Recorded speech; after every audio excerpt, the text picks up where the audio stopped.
Welcome to the Millennial Network Podcast. Now your host, Coach Danny Renee. What's up, everyone? It's Coach Danny Renee, and this is the Millennial Network Podcast. We have here today Delandra with Labor of Love Doula, Child Birth Services, and Labor of Love Midwifery. So I just learned the word midwifery today, y'all. It's not midwifery, it's midwifery. So although we did have an episode before where we had a doula on here, she's coming from a different perspective because she is a midwife. She has her own business, and she's just experienced and she's about to give us some good. So Delandra, and definitely correct me if I ever say it wrong, because I'm trying to be on point now. And y'all, just FYI, she is, a little bit under the weather, allergies and all of that. So forgive her if she has to, take care of herself. But we ain't here today. So Delandra, tell us your story and how did you get into becoming a midwife? Because to be honest, I think I am newly learning about even this term when I know historically it goes back like years or something, right? Yeah. I mean, midwives have been around since people have been having babies. Women have been attending to other women. And that's essentially what a midwife is. It is a person who tends to a woman during her pregnancy and during her birth. But my story starts about 16 years ago. As far as my journey in birth work, I have two kids. My oldest is 16, and when I gave birth to my daughter, I had my daughter, and then I had friends that were having babies, and so we were all just like planning to have these natural births at the hospital. We didn't do childbirth classes. We didn't have doulas. We weren't even familiar with that thing, but we just were gonna go and have our babies. And what I saw happening was I had my daughter, and it was a great experience. It was in the hospital. It was a natural birth. Everything went smoothly. I got what I wanted. And then my other friends were having babies after me, and they were not having good experiences. They had care providers that weren't listening to them, or that were, kind of guiding them down a path of more intervention than they originally wanted. And then I had another friend. She ended up with a cesarean. Her mom was being mean to her. Her partner was not present. Her doctor wasn't communicating with her. It was just a hard birth, for her. It was a traumatic birth. And so I walked away from those situations of my birth and my friend's births. It made me want to be in the space, because over time I read some books and I was becoming more educated about the birth process. And it just occurred to me that you really need someone there with you in the room who's supportive, who's knowledgeable, who can help make the labor process a little easier just by being supportive and being there with you. So about a year after I had my daughter, that came full circle, and I realized that person is a doula. And so my journey started in doula work. Before my daughter was one, I was attending births with I was serving as a doula for other women having babies. And it was great. I've learned more than I ever would have known otherwise about childbirth. And it was something that was just, I don't know. It just fit what I was doing. So, in a prior career, I always tell people my prior life, I was a stockbroker. So I went to college, out of high school. Yeah. I didn't expect that. I know, right? Right, exactly. I went to college, from high school, majored in business. And, I kind of went through the steps. You graduate high school, you go to college, you get a job. And I landed in the financial industry. And, it was a job. It was not what I loved to do. By 25, I felt like I was dying inside my cubicle. I was like, this is awful. But that was around the same time that I had my daughter. And I realized, okay, this is the space I belong in. The space, the childbirthing space, not giving birth. I didn't want a whole lot of babies, but just being in that space and being able to help people in that space. Right. So that led me to doula work. And I've been a doula in Atlanta for 16 years ago. I started my doula practice, and about 6 or 7 years in, there was a doula agency. Back then, there was only one doula agency in Atlanta, and the owner wanted to retire, and I bought the company because she was ready to retire, and she got all her financials together and showed me her proposal, and it looked real good to me. So I was like, okay, I'm gonna buy this company. And so that's how I went from being just a doula working with my own clients to running this agency with other doulas, a childbirth educators, placenta encapsulation people. We, just this company that offers all these services. So that Okay, was, I that's mean, a it was a lot. huge leap. Oh, I'm sorry. No, What'd no, you I'm say? like, that's a lot. You're going to have to go into, because Okay. you said placenta encapsulation, some other words I've never Yeah. heard of, so you definitely have to go into those. But continue, I'm sorry. I'm like, But we do, what? yeah. We offer all these things to people that are having their babies. And, Mm-hmm. along the way, I would say several years in, I found myself kind of changing my mindset because, the doulas are there for like therapeutic support, comfort measures, helping Mm-hmm. people gather information. And I found myself kind of thinking more clinically in the space, thinking like, well, does she really need Pitocin? Like, should we be doing this? Should we be doing, like, does the baby need this procedure? Does mom need that procedure? What are some things we can do to keep her low risk? And when you move into thinking with that more clinical mindset, then that's a medical care provider, and that's where the midwifery service comes in. Mm, The midwife is there as a medical care provider. She okay. supports a safe, healthy pregnancy. She provides full prenatal care. Well, I guess I provide full prenatal care, and I'm there to just facilitate a safe delivery at the house. So I'm a home Mm-hmm. birth midwife. Okay. And so that kind of is my story. I came into birth work as just walking alongside women, helping with comfort techniques and gathering information, helping them to have good conversations with their care provider about their goals, to just transitioning into becoming the care provider. Because by now, at this point, I have a very clear vision of how I feel, the Mm-hmm. pregnancy should be managed, the birth should be managed. And so I can provide that to women who don't necessarily get access to that model of care with a traditional hospital provider. Mm-hmm. So Okay. yeah, and Wow. I've worked in the midwifery field for about 4 years, and Okay. it's been great. It's been wonderful. I've worked with lots of great midwives, lots of great doulas. Yeah, That's we have a good time amazing. having babies. Like, I think I'm over here really just shocked because my background is finance, and I think the last thing that I expected you to say, because I was going to ask you, like, girl, what was your previous career? But the fact that you're just like, yeah, I was a stockbroker, blah blah blah. So did you? What were you a stockbroker? Like, did you work finance here in Atlanta? Was it investment It was here banking? in Atlanta. Okay. Yep, there was an investment banking company, and we did a Mm-hmm. little bit of stocks. We worked with stocks and bonds, so there was Okay. more fixed income work that we did, but we did a little bit of it all. So I mean, it was a small company that didn't last long. But Oh wow. from that company, I kind of moved into marketing for the Okay. financial industry. So still just, aware of the products, aware of the services, but more Got it. so just, how do we do the marketing for, Mm-hmm. gaining clients. So Okay. yeah, I worked in marketing for several years while I was a doula. So I did Okay. both of those things, and And at, this is at the the point, financial marketing. yeah, Okay. marketing for the financial industry. Mm-hmm. So yeah, at the point that the person was ready to sell her company, yeah, I was just at a point in transition, and doula work was really sustaining me at that time, and so I Okay. was able to filter away from like the day job, and Mm-hmm. yeah, and then I ran the company. I bought the company, and the company does well, so it's been a good Wow, time. that's awesome.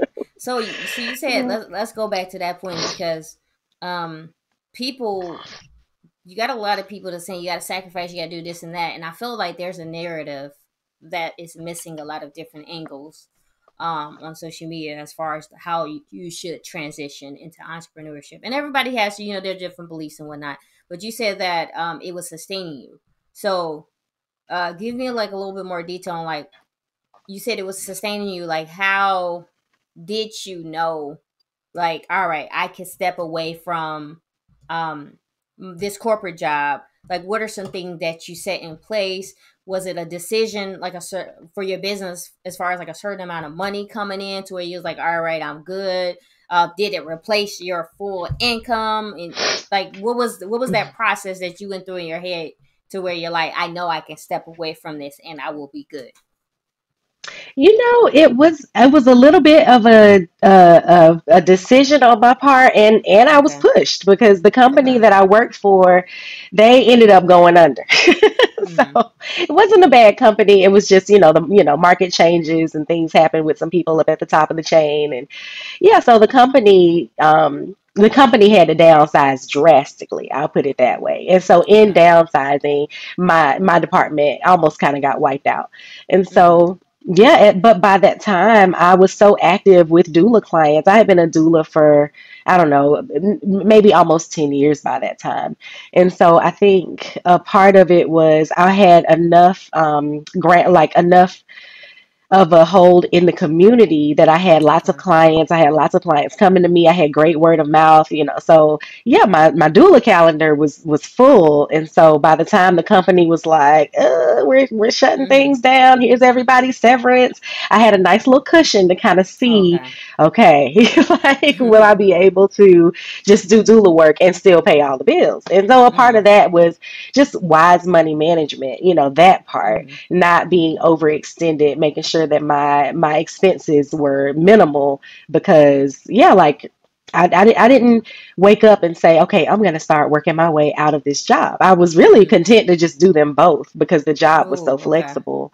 Okay. So yeah, once they kind of, gave us the boot, it was like, okay, well, what are we gonna do now? Am I gonna try to find another job? I tried that. I tried to go get another day job, and I Mm-hmm. worked for a technology company for about a year, and Okay.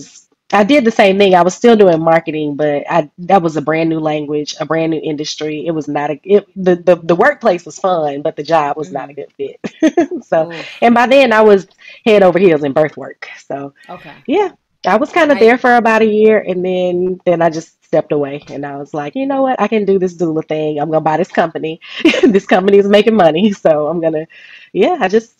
That's how it went. My family was very supportive. My father is an entrepreneur, so he gets it. okay. He's all about like, I showed him the proposal, from the doula company that I was proposing to buy, and he looked through it, and he was all excited about it. So yeah, we decided to just kind of see what would happen. He actually Okay. told me recently that he was not sure. He didn't know what I was thinking. So, all these Yeah. years later, he's like, I didn't know what you were doing. I figured we'll see how this goes. I know she Oh can get a job if man. she wants one, Yeah. but it worked. I mean, I have not looked back. Not at all. Yeah. It's been And great. I think that that's a good thing is knowing that because knowing that if you didn't step out on faith, then like who knows like where would you have been, but also knowing that your dad was like, well, she can always go back and get a job. And I think that's the one part that so many people miss is that yeah, you may go into entrepreneurship, you may fail one, two, three, however many times it takes for you to learn and succeed, knowing that it's Hmm. okay to go back to find that new investor, which is your job to invest more into your business. Now, my question Hmm. is, you say your job was flexible. How in the world were you able to become a doula with a full-time job? Like in my mind, babies are being born and then you got to be, I mean, I know there's the different type of doulas like where before, middle, I mean like during, what is it, before, during, and after There's birth the or whatever. postpartum doulas. Post Hmm. postpartum. Did you do all of them? And like, how were you able to be there when these women had these babies with a full time job? It was interesting. It was very interesting. Just a lot of prayer and a lot of just, I hope these babies come during the night so I don't have to Mm-hmm. call out of work tomorrow. There was a Mm-hmm. lot of that. A lot of, I hope the baby comes on the weekend or just using a sick day. So I used, yeah, the workplace was flexible. And, I was working in the financial side of it very early in my doula career. So I didn't have as many doula clients. So if I Okay. called out, it was only like a rare occurrence. But once I started to ramp up, I was also working in the marketing department, which was more of here's the proposal, get it done by August 5th. And no one really checked, no one really micromanaged the in between. So if I needed to go to a birth, I just went to the birth and I still got my Mm-hmm. proposal done by August 5th. It's just more flexible in that regard.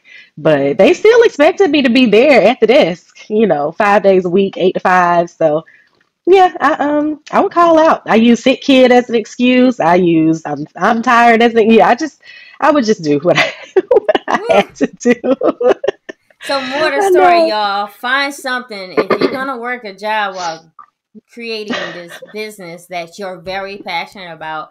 it's not a bad thing to find a flexible job and Right. a flexible career to where you're able to still have the financial cushion and then still be able to do your business on the side. So we Mhm. started off with the doula, and then we got into being a midwife. So tell me, I know you kind of briefly went over it. What's the history behind doula and being a midwife that historically came into the practice that it is now? Just throughout history, women have been attended by other women in labor. And I mean, I will go ahead and say woman because just throughout history, that's what it was. I know now we Mm-hmm. have different language that we're using to be respectful of everyone. Mm-hmm. But just throughout history, women were attended by other women, and it was, the woman who was there to facilitate the safe delivery. So that was the midwife. And then there were other women around her. Maybe it was her mother, maybe it was her sister, her niece, like, any other women that were just a part of her village. And really that village would surround her as she was giving birth and just provide support. And so the doula represents that village of women. Like maybe it was your mother, or maybe it was your little sister, or maybe it was your cousin. They weren't there to actually deliver the baby, but they were there to help you stay focused and grounded. And then the Mm-hmm. midwife was the midwife for the village. So she would kind of go around, and when you're in labor, you send somebody to go get the midwife.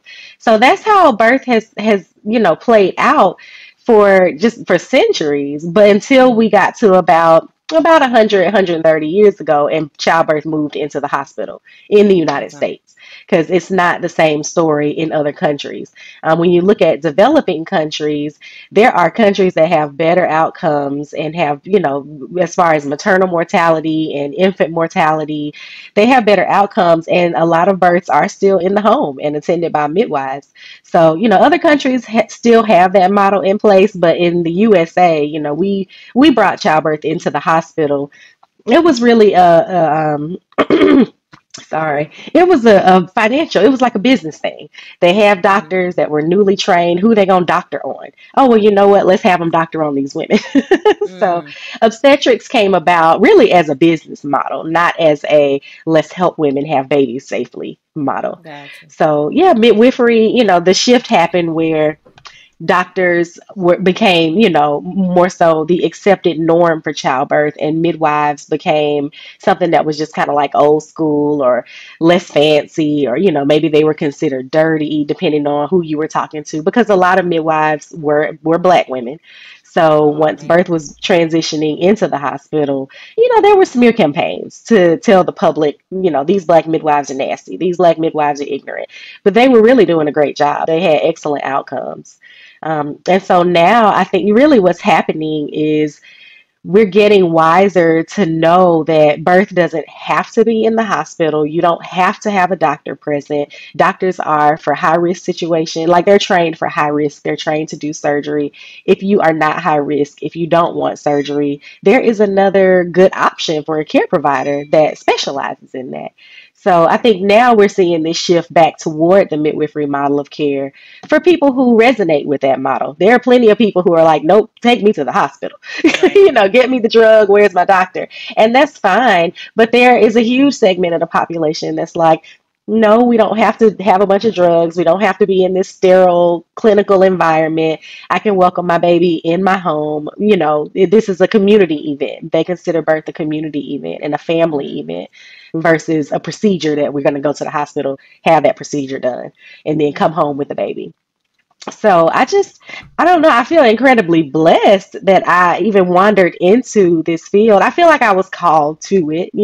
Okay. I didn't choose it. This is something that just has unfolded throughout my life. And then I even came to find out, like, I have an aunt, a great great aunt, like some generations back, who was a community midwife in Central Georgia. So Wow. I'm like, wait a minute, okay, this is in blood. Like, oh yeah, this is she. Right. So I Passed do feel down. like she. Yeah, exactly. I feel like she was like, and you're gonna be the next midwife.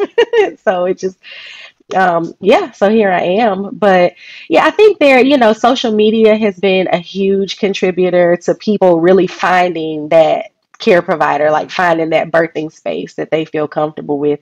And now we see a lot of people are just returning to Yeah. working with midwives, birthing at home, birth centers. Yeah, it's there's a huge shift, and I'm here for it. I love it. Yeah, I I do love it. too. Because, like I said, I think I newly learned about it, and I think part of it probably just coming from, like, social media, and we're starting to see more people that we relate to. We're going like this natural route. I think more people are starting to lose faith in the government when it comes to like food, when it comes to our health, hospitals, Hmm. different things like that. So it Hmm. makes complete sense. So as far as the education to becoming a midwife, so I've always thought, and I don't know if this is right, midwives are pretty much nurses. They got to go through the same school as far as like nurses. I don't know if it's like a Hmm. certain type of school, but what is the educate, or what is the process becoming a doula? Because I'm pretty sure like do well no, I'm sorry, the process of becoming a midwife specifically. Hmm.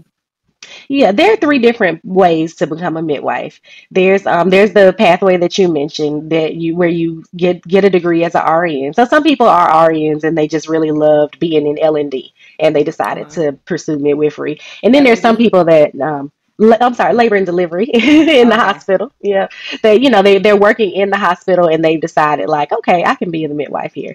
And then there are other people who just decide like they want to work in the hospital. And so the people who start out as nurses typically go on to work in the hospital. So those are hospital-based nurse midwives.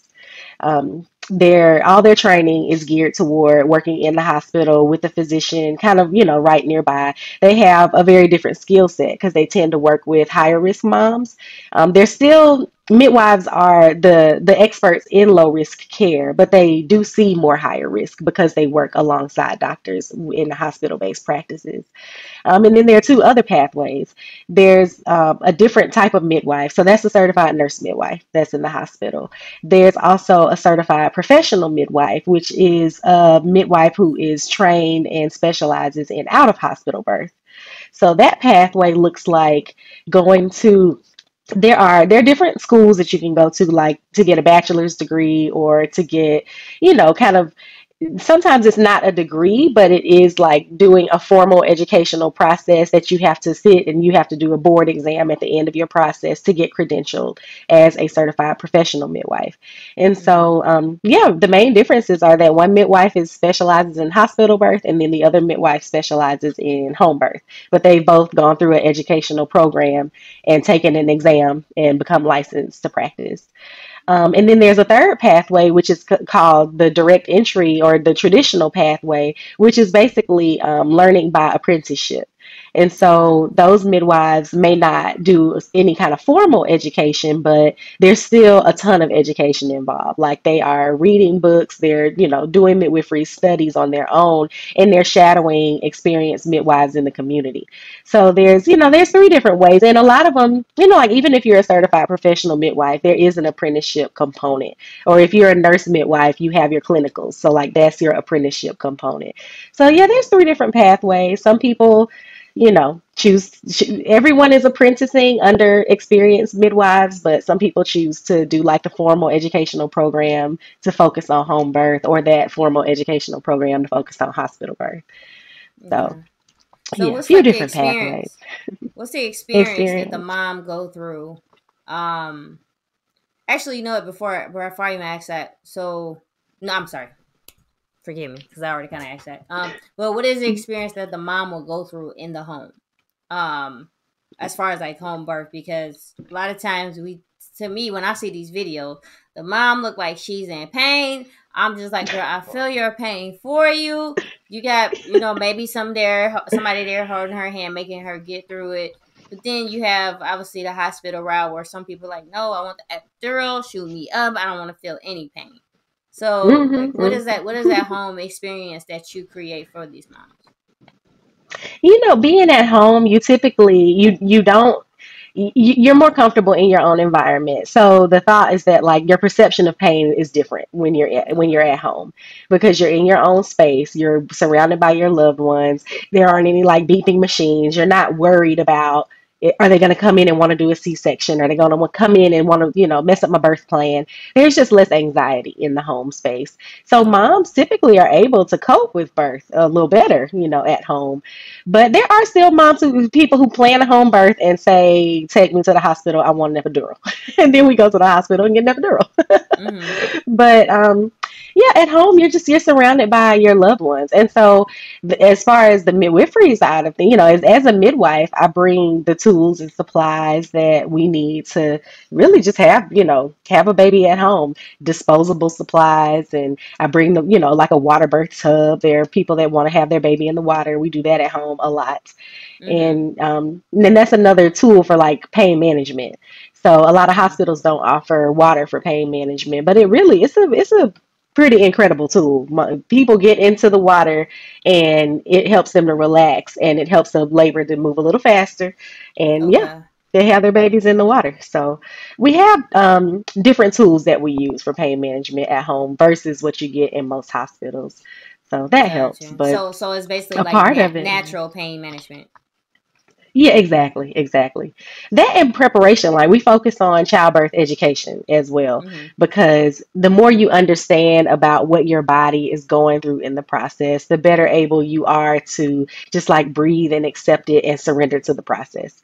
Mm-hmm. Versus if you don't know much about labor at all, when you start feeling contractions, you're like, pain, you go straight to that place, like it's pain, pain, it hurts. And so we try to during the pregnancy talk about it's a muscle. The muscle is contracting. It's moving the baby down. You breathe through it, and then you have some tools for coping with, Wow. so you don't just go to pain. I So don't know why that's it's so funny to me because it makes sense. Like even with our cycles, it's just like, oh, okay, like after having a while, we still know that we're gonna experience pain if we don't attack it earlier. Because I remember watching something last year, and it was just like if you know when your date is, you attack it a few days before so that you understand they go through pain, different things. Like it's something so simple that I don't even think a lot of women know, and I definitely don't be on practice with it a lot. But and that was actually going to be my next question. Is the process, because I don't think at first I was like, maybe this is a silly question or super technical, like scientific, but it's like, what is really the woman's process of what she's going through when hmm she is pregnant? So I guess hmm the way a midwife would explain that, how would you explain a woman, as far as like what from a doula and midwife aspect, on what her body is going through from the moment she realized she's pregnant to getting to the birth, and then throughout the birth, even to the fear of what is it, the trauma that afterwards, postpartum. I couldn't get it out. So like, Postpartum, right? how would you do you even like when you first sit down with women, be like, hey, this is kind of like what the process, this is what your body's going to go through, and this is what you experience through, and this is what you come to me for. Like, what is that process? We do. We talk about it really like over time. My focus is more so making sure we highlight if there are any like risk factors that make the pregnancy high risk, or if there's any things that we need to, just kind of highlighting how can we keep you as healthy as possible.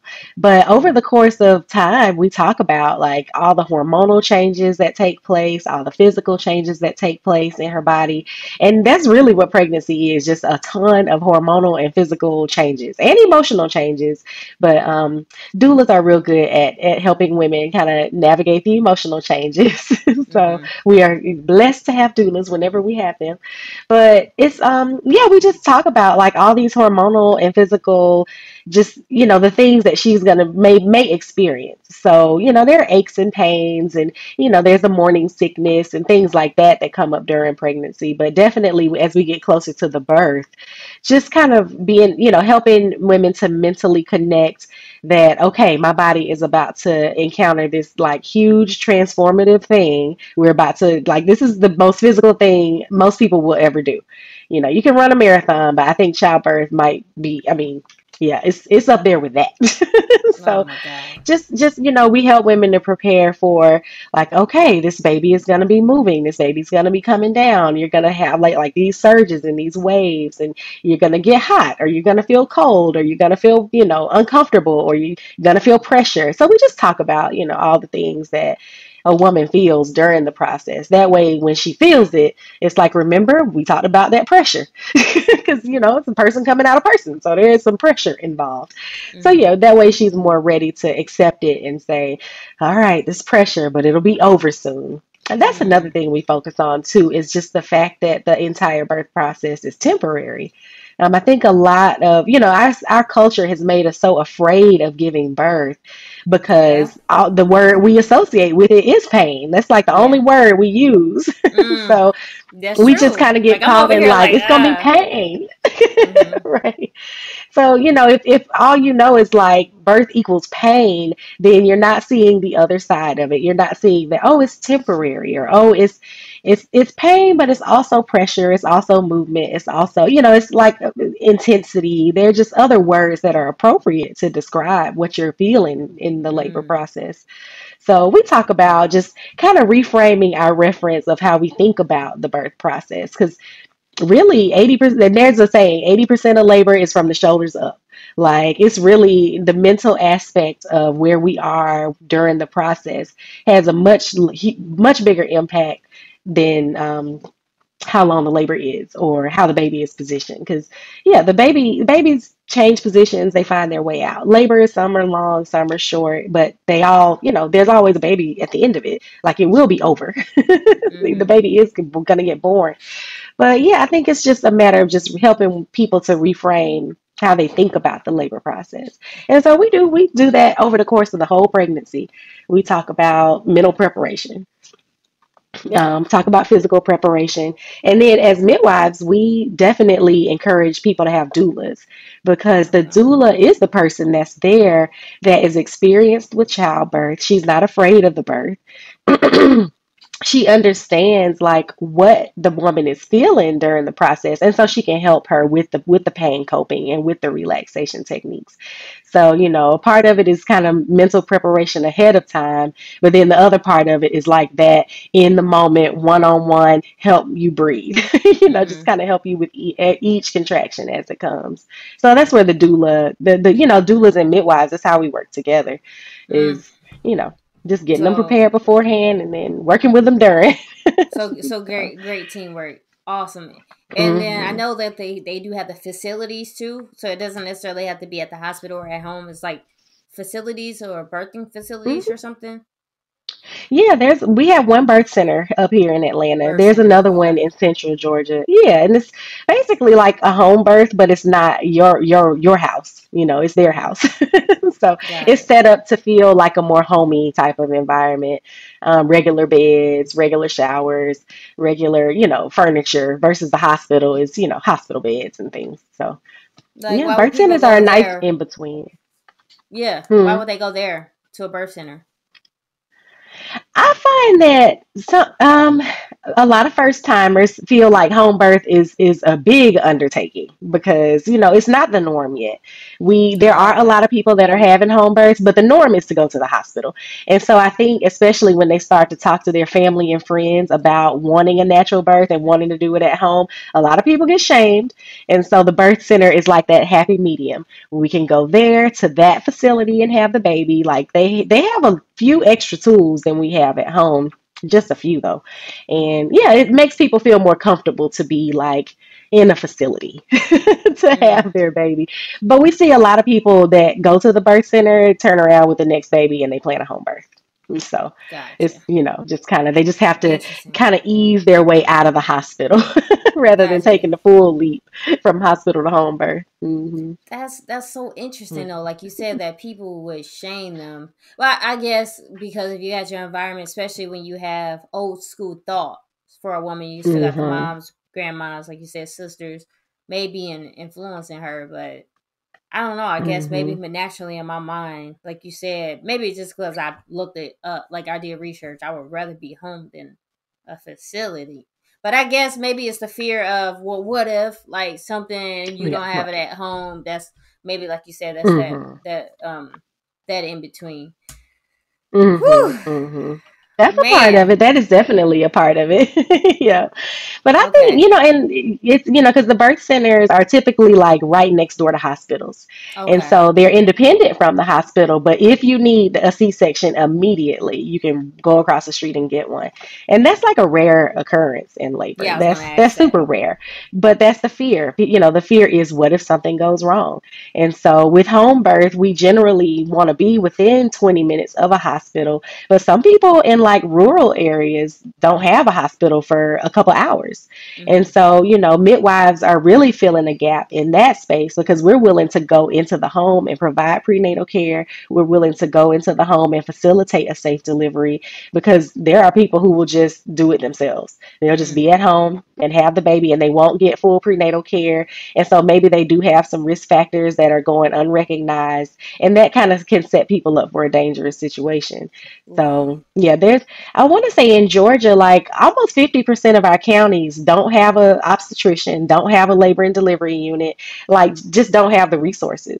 So What? midwives, especially out of hospital midwives, we're going into the community to help these women have their babies safely because, if they only have one car and the nearest doctor is like an hour and a half away, they don't skip that visit because maybe their husband needed the car, or maybe maybe you just need, yeah, the resources are limited in half of the state. So Mm-hmm. yeah, we're definitely trying to fill that gap and Mm-hmm. provide care to women who aren't able to go and get it as much, or aren't able to see, and it's not even that they need to see doctors because they can see midwives. We're perfectly capable. Exactly. Now, But but I just guess yeah. speaking on that side with the doctors, and then you saying Hmm. midwives, because also I guess like when I think doctor care, you think, oh, my insurance and whatnot is going to cover that. But when you think midwife, doula, you don't hear Hmm. much insurance talk. So I'm assuming insurance doesn't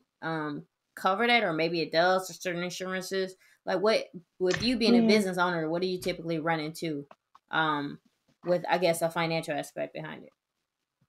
That's a good question. And I'll say it's different in every state. So for listeners that are not in the state of Georgia, your, insurance policies and coverage and all that it's unique to the state. So in the Mm-hmm. state of Georgia, yeah, most of your midwife fees, or, any of your care for midwifery, your fees for midwifery care and your fees for your doula services are out of pocket. And there are a couple of insurance plans that will reimburse you after the birth. Mm-hmm. But for the most part, you're paying out of pocket fees. And for a lot of people, it ends up being less than their deductible. So it's still more affordable than the hospital Mm-hmm. birth. But of course, if you had to go into the hospital for like pain management or for a cesarean, then your insurance kicks in on that portion. Oof. But yeah, for the home birth and for the doula support, it's out of pocket, and it's a Mm. Georgia thing. It's because Georgia does, yeah, insurance policies and plans and the way licensure works here, they don't cover a lot. They don't have to Well, cover they a lot, need so there they needs don't. to be some Mm. marching and talking, because I guess it goes back Yes. into like who's really writing these policies and laws, and why is the birthing Hmm. process ignored? Because I think, like, you talked about the hospital process, but I think like we've gotten into a norm where these men are creating these laws and different things like Hmm. that. But not only just these men, it's unfortunate because when you look at like relationship, marriage, birthing books, you rarely see any man reading any of that, researching it, trying to learn it. You rarely Right, see a man right. trying to find any interest and trying to understand the process that a woman goes through with having a baby, because I think if they really understood it, then they would treat women a lot different, because it's real easy to be like, oh, yo, she crazy, this and that, but not, you're not taking into consideration that Hmm. her hormone levels is going up and down, on top of, do she Hmm. really trust you, does she not, are you creating some level of anxiety for her to where she may be Hmm. reacting this way? So I feel like there's a huge divide of miseducation of men understand like the process that a woman will go through in general, because when you still got your cycle Mhm. every month, that's your hormones going up and down. But let alone you having a Mhm. baby. Like, I don't have kids, so I Mhm. wouldn't necessarily know, but I do feel like I have heard men with pregnant girlfriends or wives like, yo, she's tripping, and I'm like, well, she's also pregnant. Like, are you really trying to Mhm. understand, what she's going through? So I guess like my next question segueing into that is, do you typically run into a certain demographic that seeks out your services? Because I would assume that there's obviously just one demographic that's completely missed because of financial issues. But do you typically see a Mhm. certain demographic that come to you and seek your services? I think yeah, I do see that there is right now. Black women are seeking out a different type of care, and that Mm-hmm. doesn't always mean that they're going to land at home birth or land with working with a midwife. But just like we now have the statistics available to us that are letting us know. We're seeing a lot of Black women they are becoming educated about maternal mortality rates, and we have the data that tells us that Black women are 4 times more likely to die during the birth process, regardless of your health status, your socioeconomic status, your educational status. Like, you can be Serena Williams and you're about to die having a baby, or you can be Beyonce and you're having complications and you might lose your life having a baby. Like, all of these high profile, very healthy, educated, rich people, Black women have stories. And so, definitely, when you have women of a lower socioeconomic status or women who don't have as much access to care, yeah, Black women are not getting the same type of medical care. We're not having the same outcomes in the traditional medical environment. And so they're seeking different options. And a lot of that means that they are working with midwives. They, arrive at home birth because there are really good statistics around home birth. So that is one key demographic that I'm seeing is definitely seeking out more services. And then other than that, I will say we work with a lot of moms of larger families. So Mm-hmm. it's not uncommon for a mom to be on baby number 3, baby number 4, and they're like, you know what? The babies come out. Like, we can just do this at the house and not have to worry about logistics and where do we put the kids and where do we put the dogs and where do we can just have this. It's really a concierge type of, service where we just bring all of that to your house. We bring it to you. And we have the birth right there at the house. And Mm-hmm. so I see a lot of families, like larger families, are Oh, wow. like, we can just bring this in home.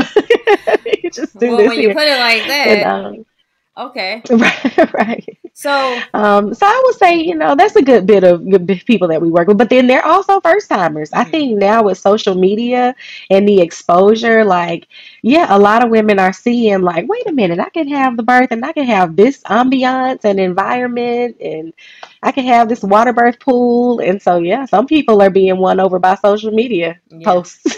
Yeah, because I think So, sometimes it just comes down to which one is the greater fear, because like you said, somebody like Serena Williams have spoken out, and then with the fact that people are educating more on the stats, because like a lot of I don't care, it's just a lot of doctors, they don't listen to us. Yes, you got your degree in medicine, but I have a degree in understanding my body.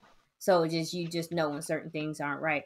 So you mentioned this often, high risk. What mhm, typical risks? Because I think the known risk that we hear is that somebody may have gained more weight throughout their pregnancy, mhm, or they're going into it with more weight, or age. I hear age being kind of like the main thing, and I get like the mhm, scientific aspect. Girls were born with a certain amount of eggs, and then we're losing it as we get older, so it makes it a lot more challenging. But I don't know if that in itself makes it high risk. But when you see high risk, what do you typically come across? Is it the age? Is it the weight? And I'm pretty sure there's maybe mhm. hereditary issues, but what do you typically see? Yeah, and I start with age. That's a good one to start with because in the obstetric kind of the hospital-based model, the age is considered a risk factor, whereas in the midwifery model, it's not considered a risk factor. It's just a data point, basically. So if you are over 35, if you're with an obstetric practice and and they follow kind of traditional medical protocol, they treat you as if you're about to develop a complication, or they treat you as if you already have the complication just because of your age, versus the midwifery model, the model that I practice and what the way we practice at home. Age, if you don't exhibit any complications, then you're not high risk. You're just 35 or 39, Mm. because you can be a very, very healthy 39-year-old, in which case we do not consider you high risk.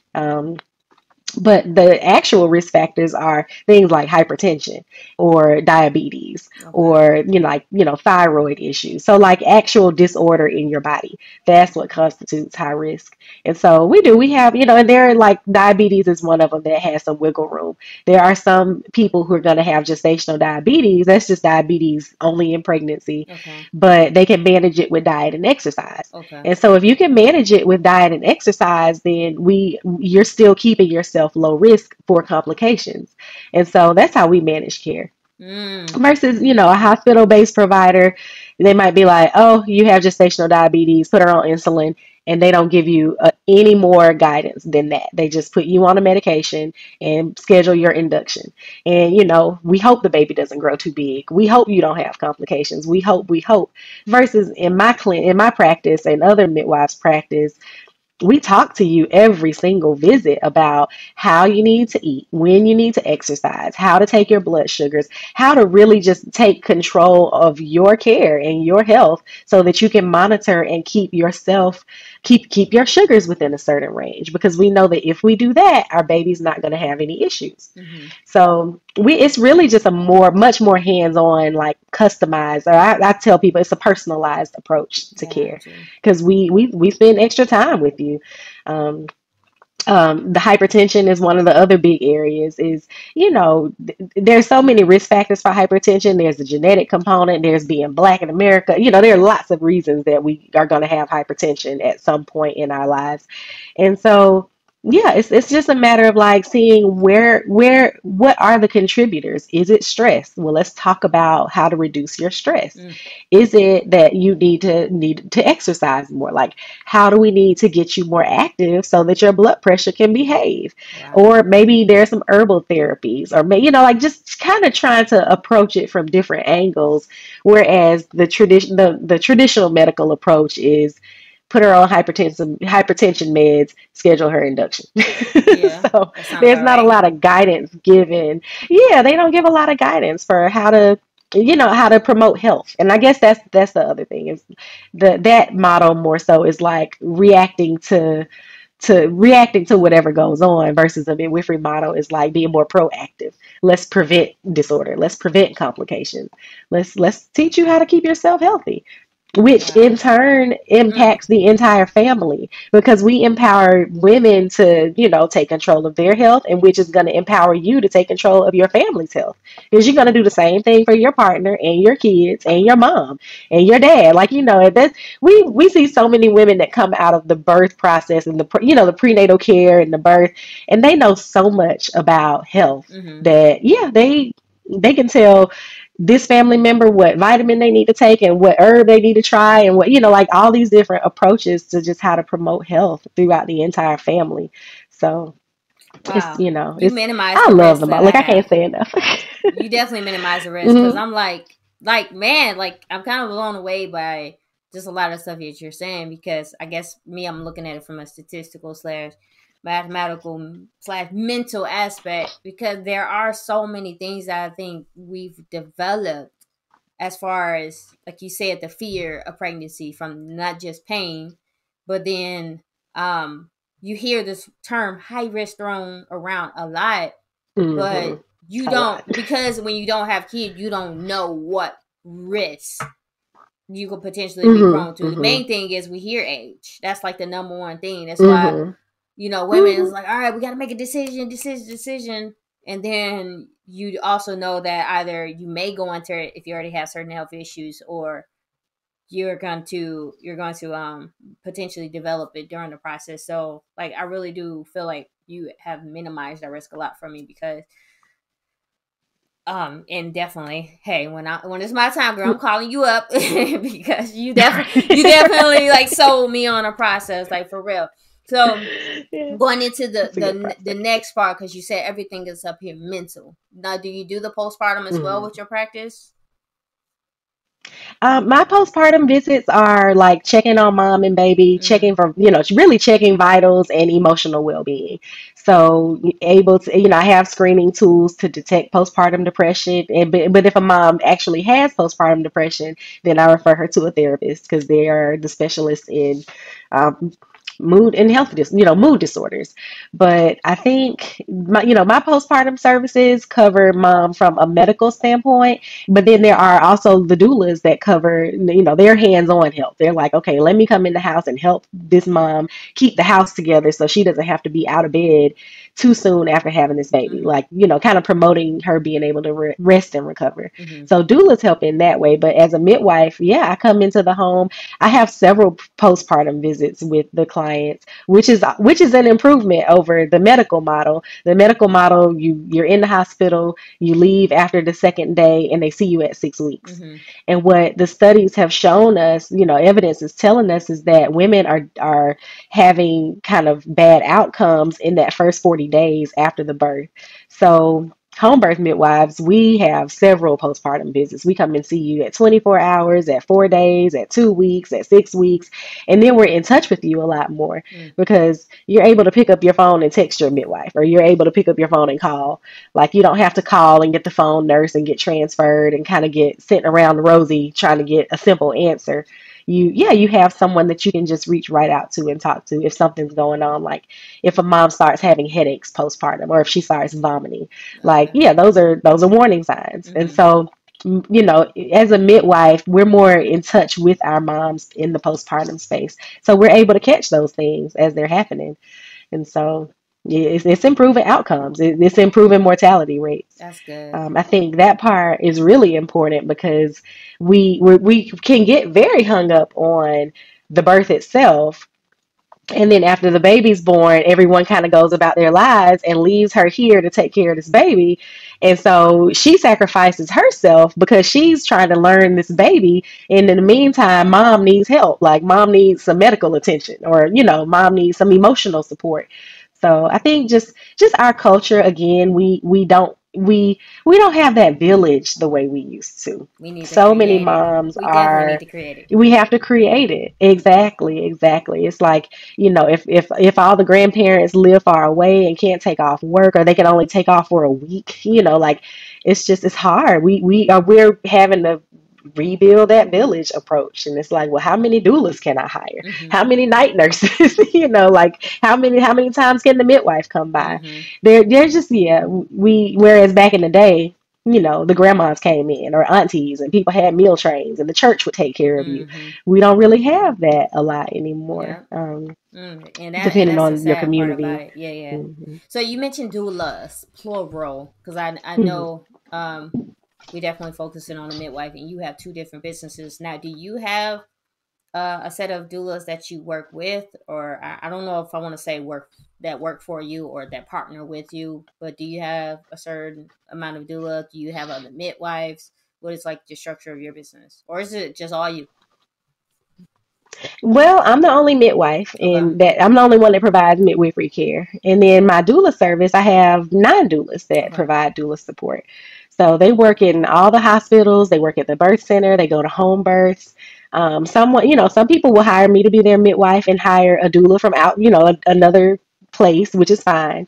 And then some people are like, hey, labor of love. I get my midwife, my doula, my classes, I get it all. So yeah, some people come to labor of love as like a one-stop shop, and then other people kind of piece it together, or maybe their best friend is a doula, and so they're gonna have their best friend at their birth. Mm-hmm. It's great. I love it all. So yeah, but I do have those doulas that work for me, and then I have there are other couple other people that are in the company that provide services and support as well. So yeah, it's Okay. it's a, it's a big team. So I so consider it a big team. hey, I'm for it. So Yeah. if someone watching this and they were like, you know what, my calling is not what I'm doing right now, but I love babies. Can they come to you and become a doula? Can they come to you in what is it? Print what and how you say it? Apprentice. apprenticee or Mhm. apprentice behind you? Are they able to do that? And if so, like, what would the They are, process yeah. be?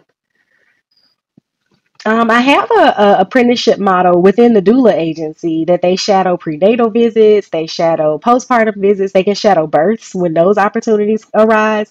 That way they're learning like how to be a good support person for the birthing person. So yeah, I have apprentices that come through the doula agency often.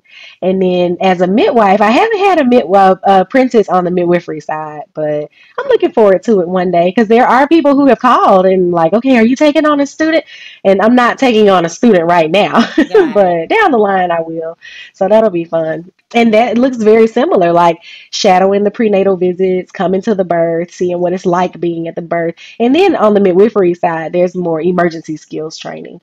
So we're trained how to, in neonatal resuscitation. So if a baby comes out not breathing, we make it breathe. Hmm. Or we're trained in CPR so that if mom needs a life saving measure, we save a life.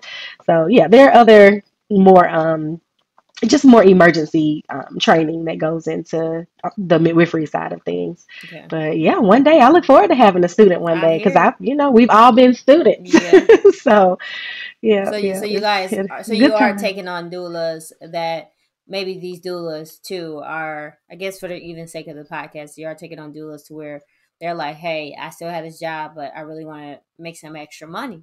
And that extra money, I'm good with kids, so why not? Why not? And then they can come to you and just be like, hey, I'm interested. It's like, is that how the process work? Do they sign up for something or Hmm. yeah? Do they go like They do. A lot of website? people What's the reach out. process? The website. Okay. Yeah, they go on the website and they just leave there's a form on the website that says like, what are you interested in? And one of those answers is, that I'm a new doula. And so from there, they get a form that they fill out to kind of explain to me where they are in their process. Hmm.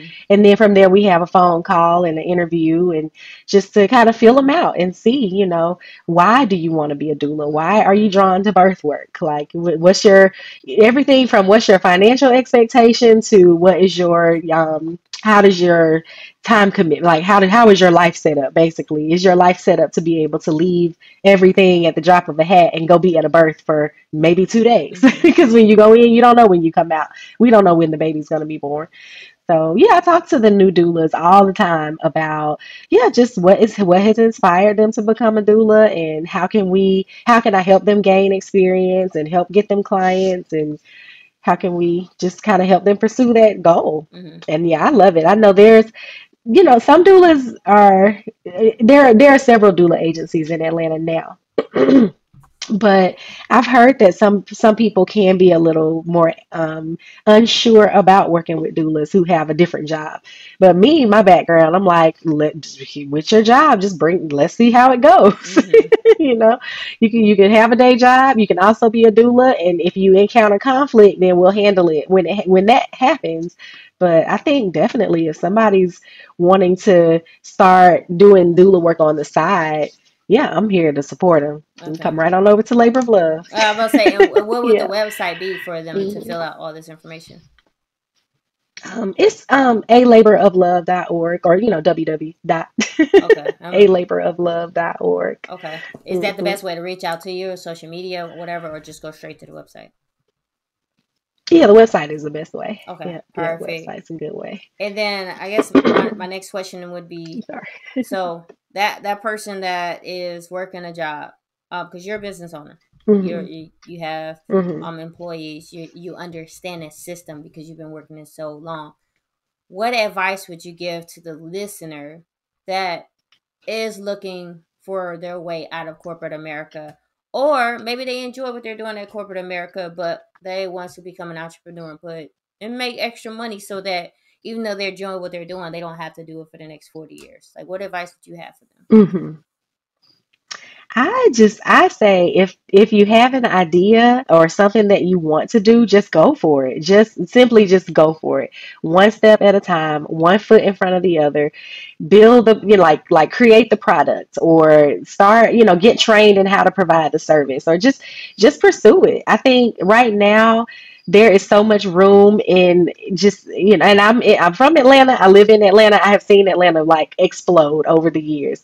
And it's just, there's just room for entrepreneurs. There's room for people that to have new businesses, new ideas. Like you said earlier in the podcast, like try it. Just even if you fail at your first venture, just do it again. Do it Mm-hmm. again and again. But yeah, if you have that drive to create something or to own something or to build something, I think you serve yourself best by just pursuing it. Learn how to set up a business, learn how to like manage your finances appropriately, get an accountant, like just do things properly. You don't want to piece together a new business. You don't want to do things the wrong way and end up getting audited and get in trouble with the IRS down the line. Mm-hmm. But like, I think it's just worth giving it a try. I think you just have to go for Yeah, it. for real. I've always been one that is like, it's hard for me to limit myself. So I'm like, oh, I can be a doula and have a day job and own this company and become a midwife, and like I will And be just a load it mom. on and not and be a mom. Right, I got some kids around here somewhere. And I'm like, I know that part And is a whole balance right there. right, right. My kids, they're like, you going to a birthday again? I mean, so they're used to me. But yeah, I think just, do what you can. Like, don't be afraid to take the risk and don't be afraid to have, to put in the hours because everything, and from an entrepreneurial perspective, every hour, every minute, every dollar that you invest is going to return. You might not know Mm. how it's going to return, but it will. It doesn't necessarily equal, oh, I sold something today, but it is building your company, it's building your brand and your presence. And so, yeah, I'm all about it. I feel like work the day job. Don't knock the day job. The Yeah. day job is a means to an end. It's paying the bills, it's keeping your insurance, you got some benefits. Whatever the day job is giving you, let it give it to you because you need that to help you until your business takes off. And you may always have a day job and a side business. Like there's nothing wrong with there's just no wrong answers. I think the only wrong answer is to psych yourself out and not try. Yes. Like because there's so much room to just try everything. There's room for more than one of everything. I'm a midwife. You can be a midwife. We can all be a midwife. There's a You'll lot of get a car. babies You being get a born. car. Exactly. So don't look at, oh, well, such and such is doing this and they've already done it, so I can't do it. No, you do it too. Just, yeah, do it better, do it differently, do it the same. I don't know. Just, It's whatever is abundance inside out your here. heart, pursue it. Yes, yes. It's Right. enough for everybody. Exactly. I love it, girl. Thank you so much, Delandra. I said it right. I said it correct. Okay. Yes, that's, Thank you yeah, so that's much right. for getting on today. Like, I love your professionalism. I love your experience. You've educated me a lot. And Thank hopefully, you. for those that are listening, you definitely provided value. So, I thank you so much for coming today. Much appreciated. Thank you for having me. No Thank you for problem. having me. No problem. All right, This was fun. everyone. Well, this is Coach Jenny Renee. This is the Millennial Network Podcast where your network equals your net worth. And we are out. Peace.